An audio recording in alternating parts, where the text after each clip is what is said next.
Hai anak-anak pelajar, Assalamualaikum. Bertemu lagi kita dalam subjek pengajian perniagaan. Saya Cikgu Siti dari SMK Sultan Ahmad Kuala Terengganu. Baiklah, hari ini kita akan teruskan lagi tajuk pembuatan keputusan, bahagian 4.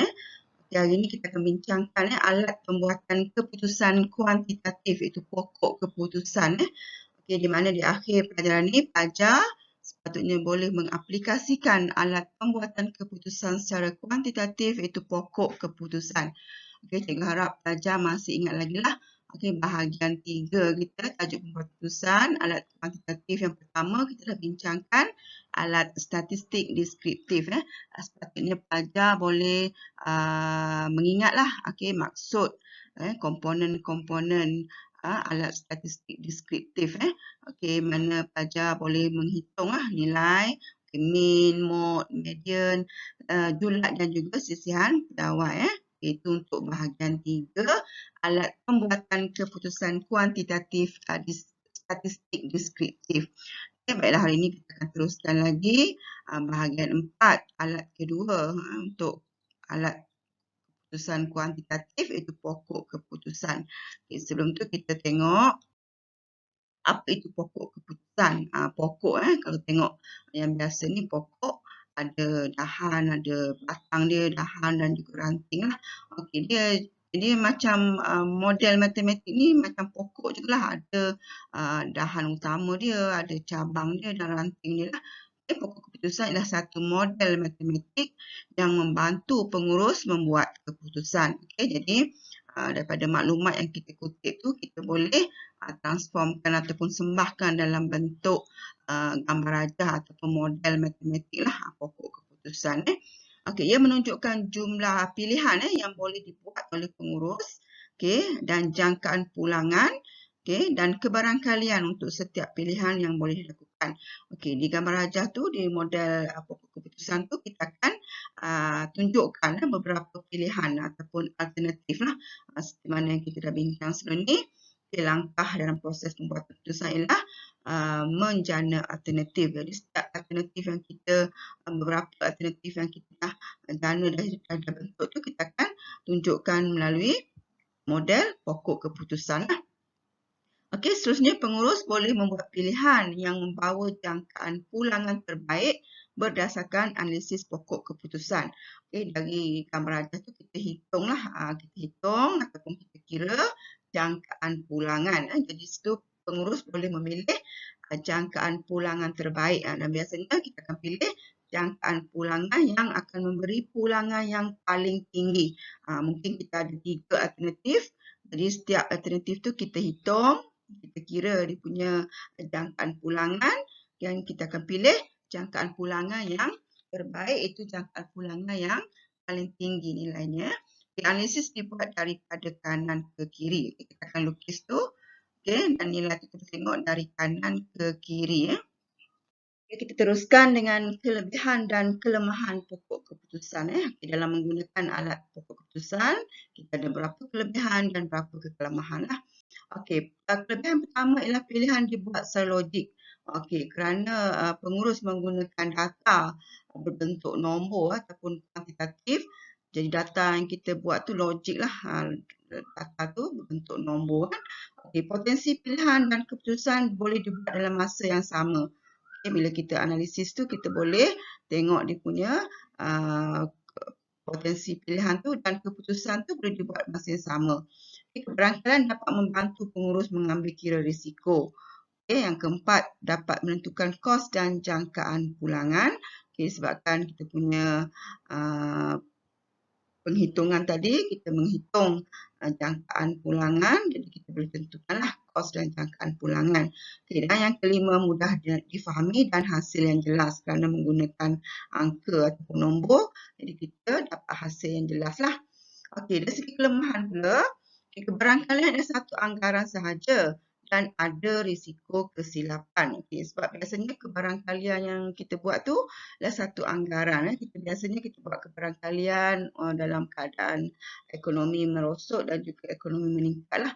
Dan keberangkaliannya nilai dia biasanya 1 lah, kita pecahkan kepada 2. tak lebih dari 1 lah. Kalau ekonomi berkembang 0.8, maknanya ekonomi melesek 0.2 lah ataupun 80%, 20%. Okey, kebergantungan kepada data kuantitatif untuk kelemahan kedua, kebergantungan kepada data kuantitatif menyebabkan aspek kualitatif tidak diambil kira. Jadi sebabkan kita sepenuhnya bergantung kepada data angka ataupun nombor tadi, kita mengenepikan aspek kualitatif seperti pengalaman kita, kreativiti kita, kita ketepikan. Itu kelemahan yang kedua lah. Okay, untuk yang ketiga, kaedah ini tidak mengurangkan risiko keputusan. Okay, kita cuma dapat membantu mengambil kira saja risiko tapi tidak mengurangkan risiko tersebutlah. Baiklah, kita tengok satu contoh ataupun situasi di mana kita boleh menggunakan pokok keputusan untuk melakarkan situasi ini dan kita boleh hitunglah jangkaan pulangan dia. Okey, kita ada situasi di sini. Selamat Cafe merupakan sebuah syarikat yang mempunyai 80 cawangan restoran makanan segera di seluruh Malaysia. Syarikat ini mempunyai dua pilihan untuk meningkatkan jualannya, iaitu sama ada melancarkan kad royalty ataupun memberi potongan harga. Jadual di bawah menunjukkan jangkaan hasil jualan dan kos pelaksanaan dua pilihan tersebut. Di mana kita ada dua alternatif. Ini alternatif yang pertama ni. Okey, melancarkan kad loyalty. Okey, alternatif yang kedua, memberi potongan harga. Okey, so pertama kita tengok untuk melancarkan kad royalty. Kita ada dua kebarangkalian lah. Pertama, kebarangkalian jualan tinggi dan yang kedua, kebarangkalian jualan rendah. Okey, seperti yang cikgu cakap tadi, kebarangkalian ni nilai dia tak lebih dari 1. Okey, yang ni mesti tak lebih dari 1. Okey. Kalau 0.6, kita dah ada 0.6 tu. Okey, so untuk satu lagi ialah 0.4 lah. Okey, tak lebih dari 1 . Okey, yang macam untuk potongan harga pula, kita ada 0.8, 0.2. Okey, bila jumlahkan tu 1 jugalah. Okey, untuk hasil jualan tinggi, kita ada 1 juta. Hasil jualan rendah 750,000 untuk melancarkan kad royalty lah.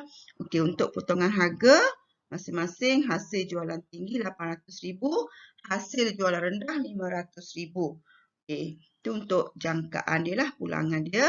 Dan untuk kos pelaksanaan, kita ada 500,000 dan 300,000. Okey, kita akan tengok macam mana kita nak melukis ataupun mensembahkan dalam bentuk pokok keputusan. Pergi langkah demi langkah. Jadi kita melakarkan pokok keputusan berdasarkan maklumat dalam jadual tadi lah. Okey, pertama, ni langkah pertama ni langkah kita melakar dalam pokok keputusan ni. Kalau kita kaitkan balik dengan proses membuat keputusan tu, okey, kita dalam proses ataupun langkah yang kita bincang itu langkah keempat lah, menjana alternatif. Okey, kita akan mula dengan lakaran kotak ni. Okey, kotak ni itu keputusan yang perlu dibuat. Mana tadilah keputusan yang kita nak pilih sama ada melancarkan kad royalty ataupun membuat potongan harga. Okey, kita akan lukiskan seperti cakap tadi. Kita ni ibarat macam batang pokok utama lah. Okey, kita akan pergi pula kepada okey, ini yang kedua. Kita akan lukiskan dia punya pilihan ataupun alternatif. Okey, anak panah ni kita ada dua anak panah sebab ada dua alternatif tadi. Iaitu pilihan pertama dan pilihan kedua lah. Okey, jelas setakat ni daripada kotak ni, kita langkah pertama ni kita lukis kotak ni. Okey, lukis kotak ni. Kemudian anak panah, okey, untuk menunjukkan pilihan dia. Okey, seterusnya langkah kedua. Okey, setelah ada pilihan tadi, teruskan lagi dengan ni kebarangkalian ataupun keadaan kita ada dua tadi. Okay, kemungkinan tadi kita ada dua, sama ada ekonomi berkembang, jangkaan A untuk hasil jualan meningkat dan jangkaan B untuk hasil jualan melesek tadi. Okay, kita buat untuk kedua-duanya lah. Okay, dan setiap tadi ada kebarangkalian yang 0.6 dengan 0.4 tadi. Kita buat untuk dua-dua pilihan pertama dan pilihan kedua. Sama je kita buat. Okey, masing-masing ada jangkaan A, jangkaan B dan ada kebarangkalian lah. Okey, jelas setakat ni. Okey, nampak dia dah makin berkembang daripada batang kepada dahan dan dah ada ranting-ranting situ. Okey, kita teruskan lagi. Langkah ketiga. Okey, ini masih lagi proses menjana alternatif lah. Sebab kita ada alternatif tadi. Okay, kita tengok balik langkah keempat. Sambung tadi, okey, sama macam tadi. Cuma ni cikgu masukkanlah seperti mana yang situasi tadi. Kita ada pilihan pertama itu melancarkan kad royalty. Okey, pilihan kedua. Okey, teruskan. Kita nak buat serentak pun boleh. Nak buat yang ni pilihan dulu pun boleh ataupun nak siapkan untuk pilihan pertama pun boleh. Okey, hasil jualan tinggi. Okey, ni. Okey, hasil jualan rendah. Okey, jadi untuk melancarkan kad loyalty, kita ada istilah ejen, loyalty. Okey, hasil jualan tinggi, hasil jualan rendah. Okay, kita masukkan lagi kebarangkalian dia. Okey, hasil jualan tinggi untuk kad loyalty 0.6, hasil jualan rendah 0.4. Okey, di sini kita akan tunjukkanlah, kita masukkan nilai di mana untuk hasil jualan tinggi nilainya 1 juta untuk ni, okey, dan untuk hasil jualan rendah kita masukkan daripada jadual ni. Okey, daripada jadual ni kita masukkan. Okey. Begitu juga dengan ni ya. Okey, kita teruskan. Okey, ini untuk pengiraan dia nanti kita akan tunjuk di bahagian lain. Cuma cikgu ringkaskan di sini. Okey, yang ni je untuk 0.6 ni kebarangkalian ni dengan dia punya hasil ni kita cuma darab saja. Ni darab okey. Ini 0.6 kebarangkalian darab dengan pulangan dia ataupun hasil jualan dia 1 juta. Okay, sama juga dengan kebarangkalian 0.4. Okey, untuk hasil jualan rendah kita darab dengan 750,000. Itu untuk pilihan pertama lah. Okay, kita akan tunjukkan pengiraan nanti di slide yang berikutnya nanti. Okey, kita tengok terlukis juga untuk pilihan kedua iaitu potongan harga. Okey, seperti sama dengan yang pilihan pertama tadi, kita ada hasil jualan tinggi dan juga hasil jualan rendah. Okay, kebarangkalian untuk ni kita ada 0.8. Untuk potongan harga 0.8 kita masuk sini. Okay. Untuk kebarangkalian hasil jualan rendah 0.2. Okay, ni 800,000. Yang ni 500,000. Sama. Kita masukkan yang kat sini. 500,000 tu. Okey, so untuk yang ni kebarangkalian 0.8 sama darab dengan 800,000. Yang 0.2 darab dengan 500,000. Ini lengkaplah kita punya gambar rajah pokok keputusan. Bermula dari kita buat dia punya pokok keputusan di kotak utama ni. Kalau ada dua pilihan, sekarang ni kita ada dua pilihan. Pilihan pertama okay, dan juga pilihan kedua tu. Pilihan pertama melancarkan loyalty, pilihan kedua kita membuat potongan harga. Okey, seterusnya kita akan tengok dia punya jangkaan ni lah. Jangkaan di mana dia ada dua juga, jualan tinggi dan jualan rendah. Dan setiap tu ada kebarangkalian. Okey, kita dah lengkap lah kita punya pokok keputusan. Okey, seterusnya kita akan tunjukkan lebih lanjut pengiraan dia. Okey, untuk pengiraan seperti mana cikgu cakap tadi, kita ambil yang kebarangkalian tadi darab dengan hasil. Okay, untuk kad royalty, pilihan pertama, okay, kita ambil tadi jualan tinggi tadi 0.6 darab dengan 1 juta, kita dapat 600,000. Okay, ditambah dengan untuk jualan rendah 0.4 darab 750,000, 300,000. Okay, yang ni okay, nilai 600 ni tambah dengan 300 ni. Ni. Okay, so kita dapat 900,000. Itu untuk pilihan pertama melancarkan kad loyalty lah. Okay, tapi tadi kita ada kos pelaksanaan. Kita ada kos pelaksanaan. Jadi untuk dapatkan pulangan bersih, jumlah nilai jangkaan kita kena tolak dengan kos pelaksanaan. Jadi 900,000 tolak kos pelaksanaan 500,000 ini kos pelaksanaan ni. Okey, kita tolak tu dengan 500,000. Jadi nilai bersih, pulangan bersih kita 400,000 untuk pilihan pertama, itu melancarkan kad loyalty. Okey, jelas ya? Okey, teruskan untuk pilihan kedua di mana potongan harga. Okey, potongan harga kita punya keberangkalian 0.8 untuk jualan tinggi dan 0.2 untuk jualan rendah. Okey, sama macam tadi juga 0.8 darab dengan hasil jualan tinggi. Okey, kita dapat 640,000. Jualan rendah 0.2 darab 500,000, kita dapat 100,000. Okey, nilai jangkaan dia kita tambah ni. Okey, yang dua ni kena tambah ya. 640,000 tambah 100,000, kita dapat 740,000. Okey, dan pulangan bersih kita tolak kos pelaksanaan 300,000 ya. Ni kos pelaksanaan 300,000. Okey, 740 tolak 300,000, kita dapat 440,000 untuk potongan harga. Okey, langkah yang kita tengah buat ni, tengah hitung, tengah kira ni, kita kaitkan balik dengan proses pembuatan keputusan kita. Okey, yang kita dah bincang sebelum ni ialah langkah kelima lah, menilai alternatif. Kita tengah hitung, tengah kira ni, tengah nilai alternatif. Kita nilai alternatif pertama. Okey, melancarkan kad loyalty tadi. Berapa dia punya pulangan. Kita nilai, kita hitung lagi pilihan kedua, potongan harga. Berapa kita boleh dapat pulangan dia. Okey, so maklumat-maklumat ni diberi dalam soalan biasa. Apa pulangan dia, jangkaan tu semua diberi. Cuma kita kena hitung jumlah dia sajalah. Okey. Jadi apa keputusan pengurus? Ni langkah ke-6 lah kalau kita kaitkan semula dengan proses pembuatan keputusan. Itu apa pengurus perlu buat keputusan. Okey, di sini seperti yang kita dah maklum sebelum ni, pengurus of course sepatutnya pilih pulangan, jumlah pulangan yang memberi pulangan bersih yang paling tinggi.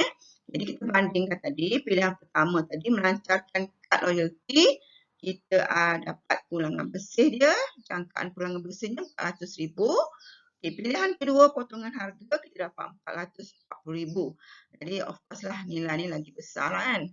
Okey, nilai potongan harga ni lagi besar. Jadi kita dapati pilihan kedua, iaitu memberi potongan harga menghasilkan jangkaan pulangan yang lebih tinggi. Oleh itu pengurus perlu memilih pilihan kedua, iaitu memberi potongan harga. Okey, jadi sini melalui gambar ajar tadi kita dah transformkan dalam bentuk model pokok keputusan dan kita boleh senang untuk kita hitung lah. Okay, nilai jangkaan pulangan. Okey, ini antara contoh soalan lah. Okay, kita ada dua. Syarikat ni nak membesarkan perniagaan. Kita ada tiga alternatif membuka cawangan di Johor. Yang kedua membuka cawangan di Johor dan Kelantan. Yang ketiga tidak buat apa-apa. Okay, masing-masing kita ada dua keadaan situ, ekonomi meningkat dan ekonomi meleset. Okay. Ni jangkaan pulangan dah ada, buka cawangan 45,000. Buka cawangan di Johor dan Kelantan, dua cawangan 80. Okay, masing-masing ada maklumat. Ini maklumat dia beri dalam soalan lah. Ada yang biasanya untuk ekonomi merosot ni, setengah soalan dibagi untuk ekonomi merosot nilai negatif ni. Nilai negatif. Maknanya kita, pulangan kita rugilah. Tak dapat pulangan. Okay, dan mungkin juga ekonomi merosot kita boleh tengok nilai yang positif. Ada juga nilai yang positif. Hati-hatilah di sini. Yang negatif ni hati-hati. Okay. Jadi kita punya keberangkalian ada 0.6, 0.4. Keberangkalian ni mesti sama dengan 1. Dia tak lebih dari 1 lah. Kombinasi. Kalau dia bagi salah satu, dia bagi yang meningkat saja 0.6. Jadi sedia maklum lah. Yang ekonomi meleset ni mesti 0.4. Kalau 0.7, 0.3.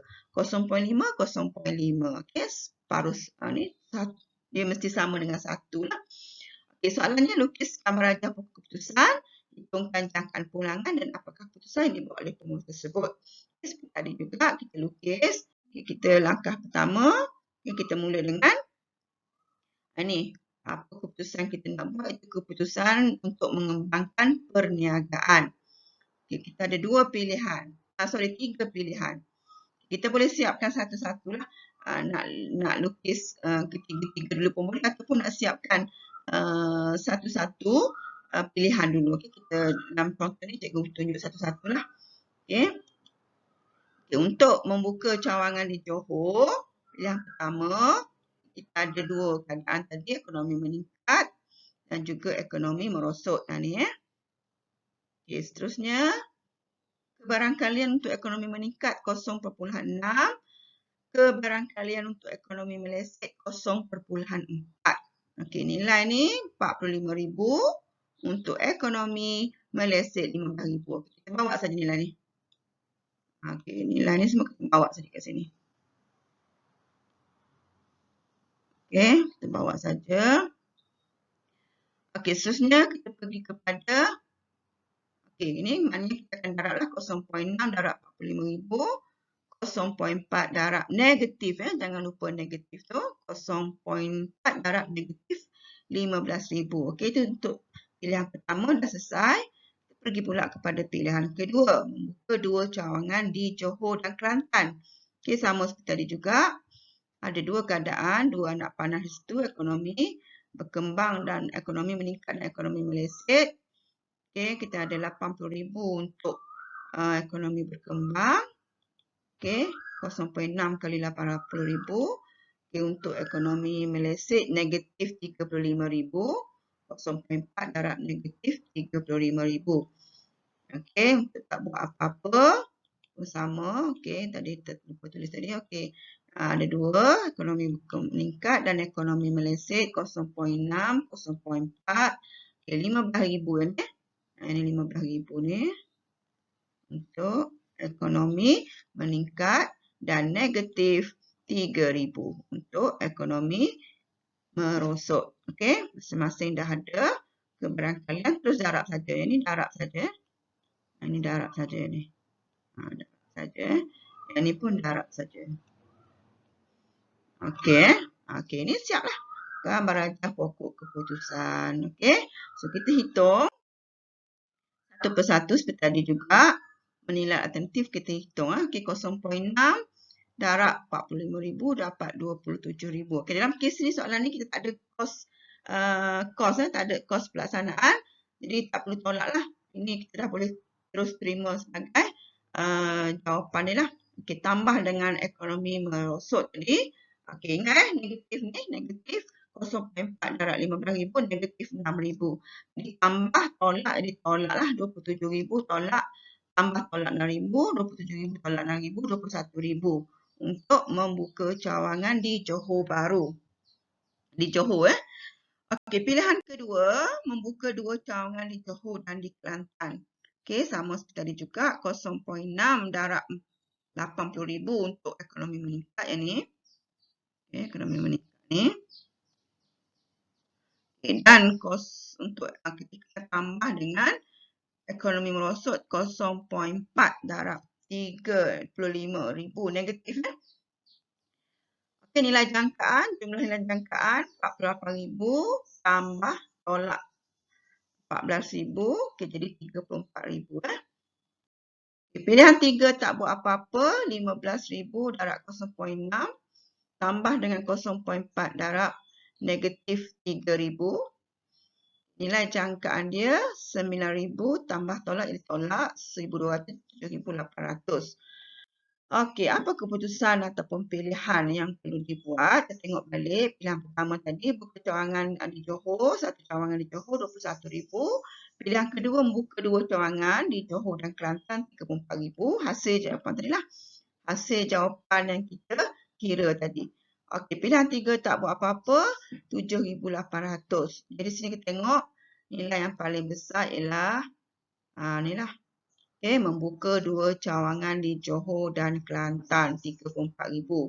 Jadi pilihan kedua iaitu membuka cawangan di Johor dan Kelantan punya jangka pulangan paling tinggi 34,000 berbanding pilihan 1 dan 3. Oleh itu pengurus perlu memilih pilihan kedua iaitu membuka dua cawangan di Johor dan di Kelantan. Okey, sejelas tadi. Kita teruskan lagi contoh soalan dan jawapan lain pula. Okey, kita ada ini. Syarikat pada mulanya membina kilang kecil tapi mendapati permintaan pasaran amat besar. Kemudiannya Oleh itu, pengurus besar syarikat tersebut diarahkan buat keputusan sama ada hendak membesarkan kilang yang sedia ada atau membina sebuah lagi kilang baru. Jadi di sini kita ada maklumat seperti tadilah. Okay, untuk membesarkan kilang, alternatif pertama, ekonomi berkembang dapat 6 juta, ekonomi melesik 500. Okay, untuk ekonomi melesik tak semestinya negatif. Dia kadang ada juga pulangan dia lah.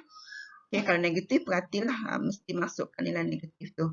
Okay, membuka kilang baru, okay, tidak buat apa-apa. Kebarangkaliannya 0.6 dan 0.4 ini mesti sama dengan 1 lah. Memang sama ni. 0.6, 0.4 tu. Okay, langkah tadi kita akan buat. Okay. Mengembangkan perniagaan lah. Kita punya isu ya. Okay. Langkah pertama, pilihan A. Kita boleh buat juga dalam bentuk petunjuk macam ni. A, membesarkan kilang sedia ada. Kita tak perlu nak tulis kat sini, kita boleh buat juga petunjuk macam tu. Okey, kita ada 2, ekonomi meningkat ataupun ekonomi berkembang, ekonomi melesik. Okey, kebarangkalian 0.6, 0.4. Okey, nilainya 6,000. Ini. Okey. Dan untuk ekonomi melesik 500,000. Okey. Okey, 0.6 darab. Ini darab Okay, 0.6 darab 6 juta. Begitu juga 0.4 darab 500,000. Untuk pilihan kedua, membina kilang baru. Sama juga kita 2. C pun sama. Terus saja ambil pindahkan saja maklumat dari jadual tadi. Okey. Jadi sini kita siaplah tadi dan kita hitung macam tadi lah. Ini contoh-contoh soalan lain. Apalagi boleh buat lah. Bina pokok keputusan dan hitung. Maklumat juga diberi dalam bentuk ayat seperti ini. Jadi kamu tukarlah dalam bentuk jadual ya, untuk lebih mudah.